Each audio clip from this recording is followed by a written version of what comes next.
Hey guys, Jack here, and with the quarterfinals through, a lot of shocking results to be completely honest. My predictions are 1-4, so yeah, let's just get into it. First game we're going to be looking at is Brazil's shocking exit from the World Cup against Croatia. 1-1, but ended 4-2 on penalties. And credit to Croatia, their experience showed here. Like they were very compact. They stood off Brazil and they allowed them to control the ball, but they never seemed to get a clear shot on target. And with the attacking quality that and Brazil have, you would have thought they would have had a lot more chances. I mean, the likes of Rafinha and Vinicius were basically non-existent throughout the game because they were kept getting marked by two players. And Richarlison had probably the quietest game of the tournament. Otherwise, he had a great tournament, and it took until extra time. And like Neymar, kind of a brilliant goal by Neymar. I mean, 2-1-2s, and then sat the keeper down and probably finished it the correct way by aiming at the top of the net. But you saw how Croatia then just kind of put up a gear, and they scored, I think, only like a few minutes after the second half of extra time. But you saw how brilliant they were. I mean, the midfield was outstanding. I found Brozovic, probably arguably one of the best midfielders of the tournament, and Modric, just 37 years young, just showing how excellent he's been. And then when it came to the penalties, Livakovic just stood strong, made a couple of saves. And unfortunately for Brazil, they didn't manage to get to the fifth, and Neymar didn't take his. It was heart-wrenching to see, seeing Brazil, a team that I've never seen them, lift a trophy, but I've always been taught growing up, they are the World Cup team, and you saw glimpses during this game, but honestly, they didn't have enough to get through. Their young side, even though Neymar may not be there for the 2026 World Cup, at least they have a lot of good building blocks. So that's Croatia and Brazil. Now on to the next game is the crazy Netherlands and Argentina 2-2 draw. Again, ended on penalties with Argentina going through. So I noticed that Netherlands set up in their three in the back system, and what I think Argentina did well is that they set up kind of mirroring them, and as a result, like, Netherlands didn't have that much building on, breaking through their defense. I mean, Bergwijn and Defy and Gakpo, they didn't really trouble them that much until they changed the system.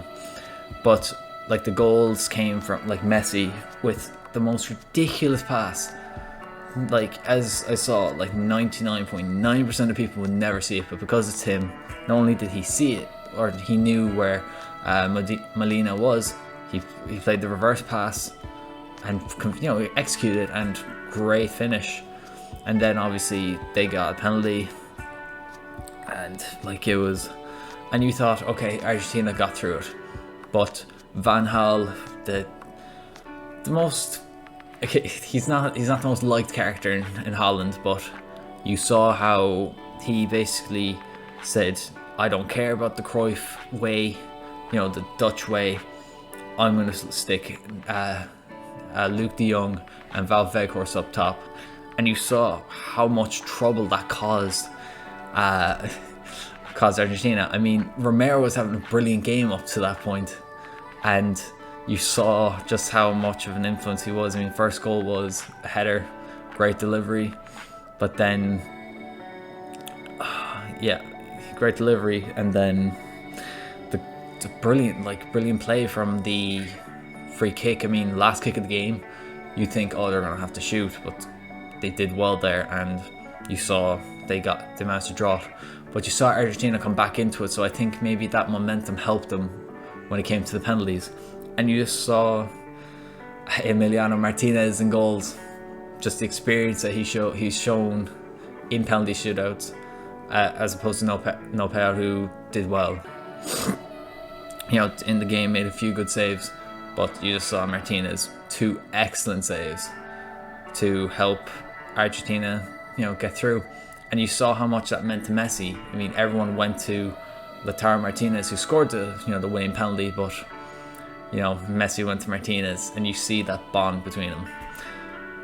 In terms of the Dutch, Van Gaal should be proud of how he played, how he adapted, and I think they could have done more to get De Jong and Weghorst into the game in terms of launching it forward, but they did well, and I think it's credit to them that they managed to do that.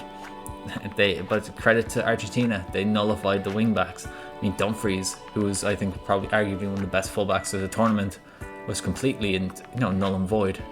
So that's that game. Let's move on to Morocco and Portugal. One of the most intriguing results in recent memory for me. I mean, Morocco have been excellent during this tournament. I mean, one goal conceded, which was a deflected own goal, and you just saw probably I'm seeing one of the best team performances I've ever seen especially from an international side. Not a club side comes into mind, but I'm sure I can probably think of them.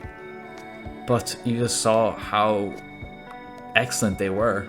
I mean, their goal came from a brilliant cross, and El Nassiri leapt like a salmon. It reminded me of the Ronaldo leap that he had against Sampdoria with Juventus. It was ridiculous.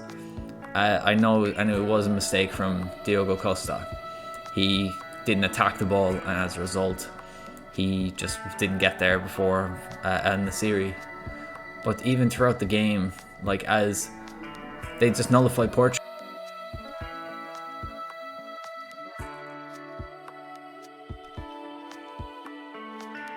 And even when Portugal decided to push on a bit more, they put on Ronaldo quite early on in the second half.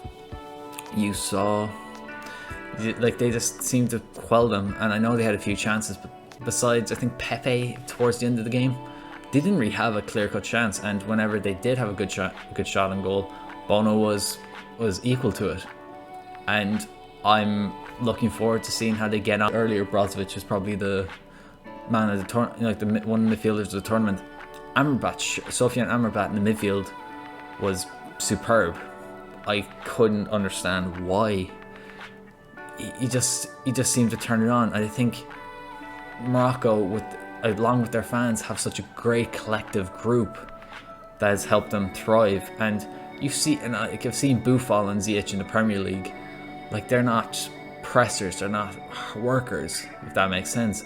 But you saw them doing that, and as a result, whenever Morocco got on the counter, they attacked in numbers, as opposed to usually when a team sits back, it's only really, should we say, El Nassiri who would just be trying to do it all on his own. But they had their chances as well to even extend the scoreline.